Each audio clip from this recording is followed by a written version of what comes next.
Oh dear. Morning everybody. Another week running on the exchange. Hope you're all well. Hope you're all doing the thing.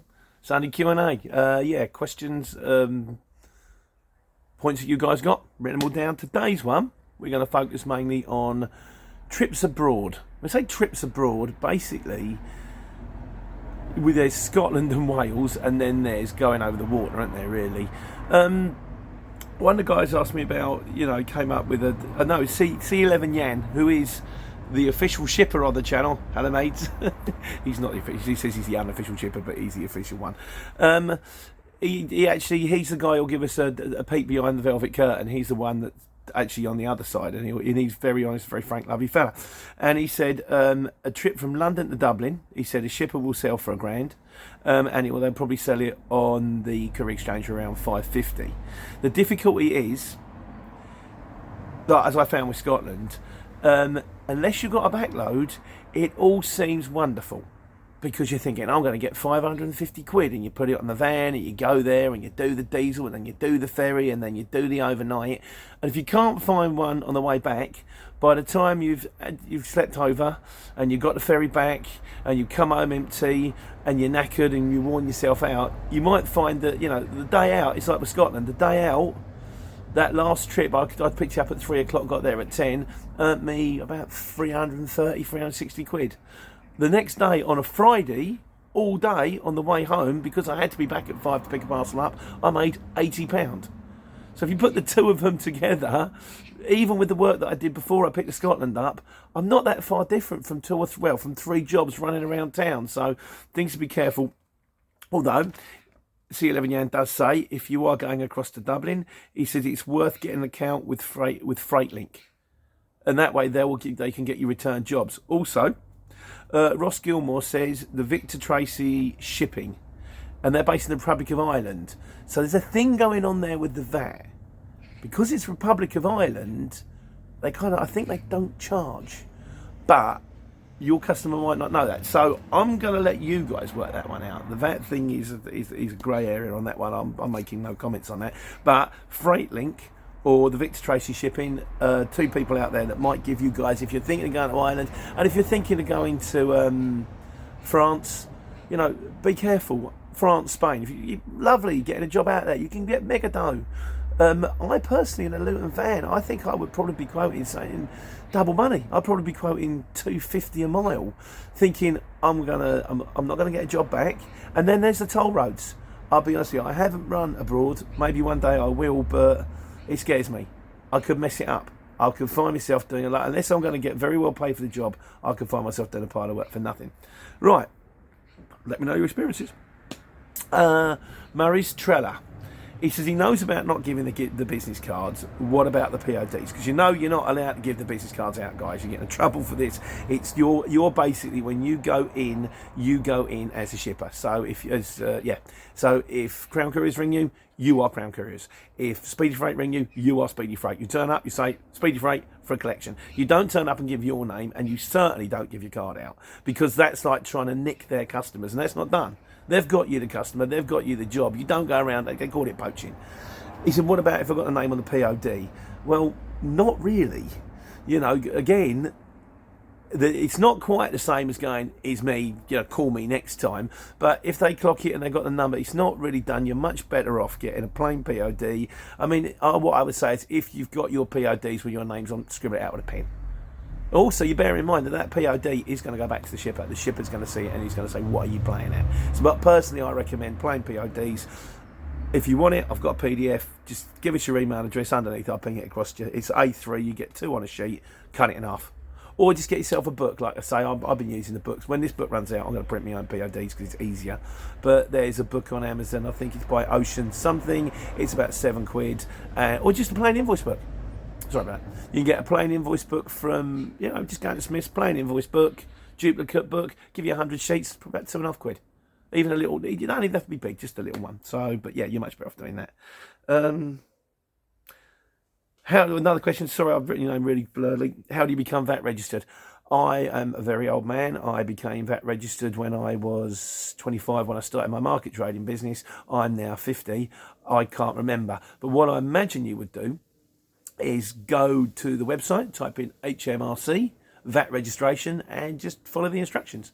Either that, or if you've got an accountant, go talk to the accountant. If you haven't got an accountant and you want an accountant, get an accountant and then go talk to the accountant. But I'm afraid that's in the midst of time. Anyone wants to write any comments underneath, that might clear things up for you. This is an interesting one. Yazin Carrigal, he pointed out, we're talking about jobs on Friday. Friday's kept quite busy, particularly around about the afternoon time, particularly around London. It goes bing, bing, bing, bing. And he makes a point out that Friday is a big religious day for the Muslim community. A lot of them have to go, they choose to go mosque on I think the idea is you kind of go mosque every day. But if you don't go every day, Friday is kind of the one, like, you know. I'm sorry if I'm a bit obscure about this one. On the markets, some of the guys on a Friday used to like disappear off. My mate Arsha next door used to disappear off. So bear that in mind. It's kind of, if they've got to go mosque on Friday, that means that means less drivers on the road.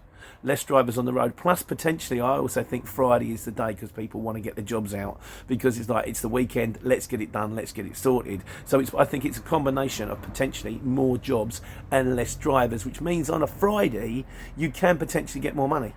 You can, because like it's supply and demand. Friday, you know, on a Monday, on a Tuesday afternoon, there might be 10 drivers bidding on one job. On a Friday, you might be the only guy. So again, bear that one in mind. I'm also not sure, I mean, how does it stand with school holidays? I've not worked, I think I started this after the school holidays last year. I've been going about 10 months now. So does it get busier not busier in the school holidays, but are there less drivers? Have you got more chance of winning jobs? I've got to be honest with you, I don't think it's going to make a lot of difference, but as long as the jobs keep coming, that's the main thing, isn't it, really? Samuel Asser, good question. If you deliver in less busy areas, do you stay or you go? It kind of depends on time. Sorry. What I tend to do is I tend to perch up. I tend to leave the site quickly, always leave the site quickly, just in case they turn around and go, hang on mate, this has got a chip in it. And then you have to hang around for 20 minutes while they ring and they go, oh, and then they go, no, it's fine, we're going to keep it. And you've done 20 minutes of your time. Yeah, I tend to perch up, have a little look. What you can do is you can go on a desktop if you've got a desktop, and you can search loads in a larger area. Failing that, what I tend to do is I tend to head for a target area. So say, for example, I'm tipping in somewhere like Salisbury. I put in base. If I tip in Salisbury, 8 o'clock in the morning, it's a good time to get a job, 8, but not in Salisbury.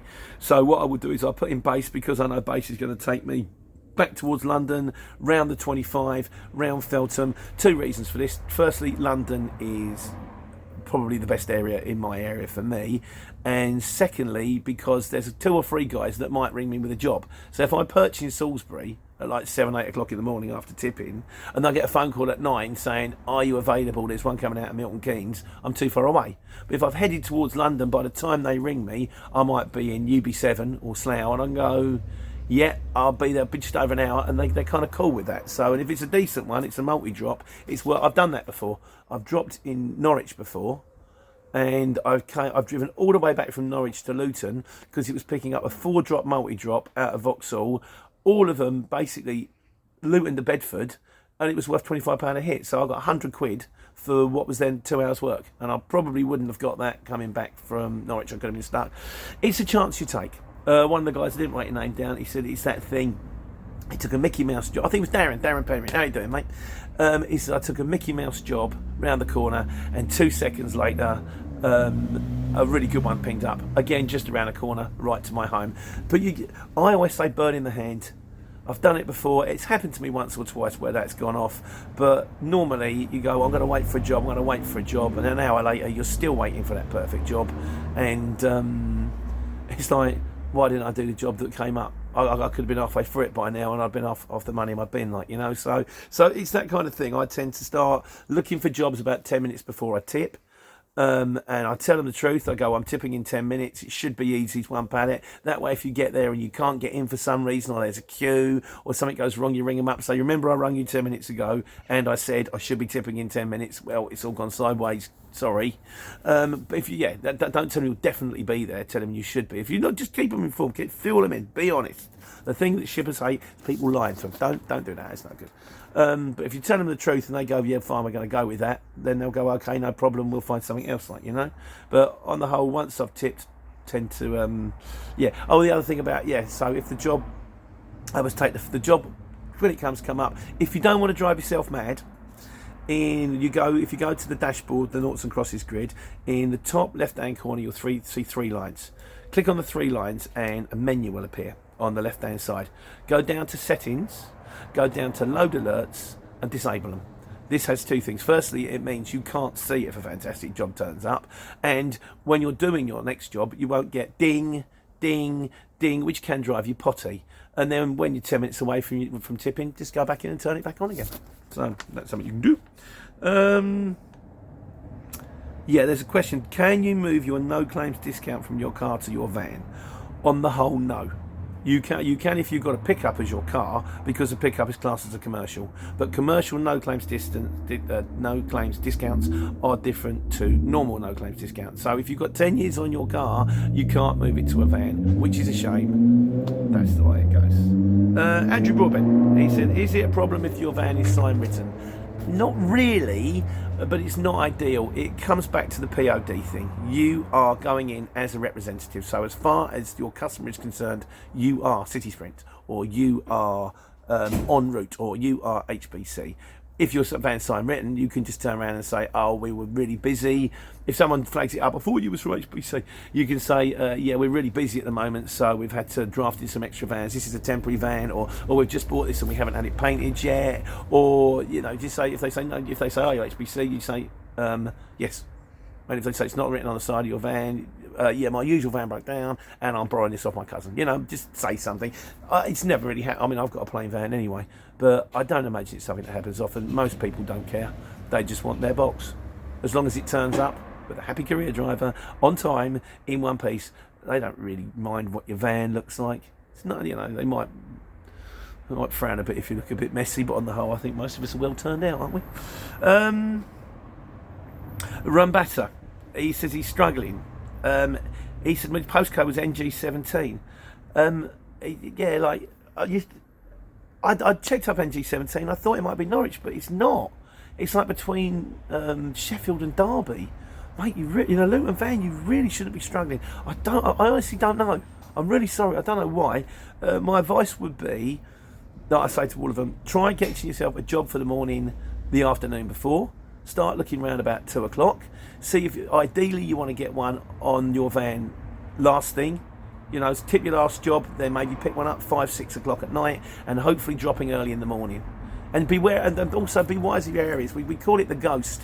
If you draw a line from basically Bristol up through Port Talbot, through Liverpool, and then across, you can do a little bit to take in Newcastle, Middlesbrough, Sunderland, that kind of way. Then straight down by Ipswich and down. Anything past Bristol is a struggle.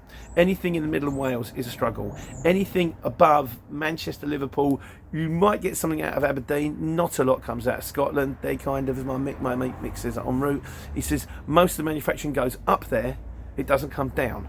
So we ship up there, and as I found out, you ship up there, getting back's a problem. The only other thing you do is you ship up to Scotland, then when you finish in Scotland, you come down and you perch round about Newcastle, Middlesbrough, or if you're on the other side, Manchester and Liverpool, because you know Blackpool, Preston, you know there are going to be jobs in the morning. So, yeah, that's kind of something. Like I say, I think that's the way it works. I'm still figuring it out. And finally, I like this one. I did that video for, you know, I said I dropped the stuff for the set for James Bond. As it turned out, it was gutted. It wasn't the stuff for James Bond. It was for the new Rebecca movie. It's got Christian Scott Thomas and somebody Cole. Not Lily Cole, someone else. I think it's her out the new, what's it called? Yesterday. I think it's her. And, yeah, so that was it. And, of course, as I always say, take care, take money. And as Gary John Baker pointed out, it should be take care, take money, Penny. Yeah, I wish I'd thought of that. Anyway, that's it. It's only Q&A. Hope it's good. Hope you're well. Any questions, fire them at me. I'll put it out there to the forum. I'll see if we can get them answered. And I'm going to try and do a few more sensible videos this week, like how the stuff actually works, but it's self-indulgent. So it's Sunday. It's not sunny, is it really? But hey, it's easy when you're driving a van. So that's the size of things. Have a wonderful weekend. Take care, take money.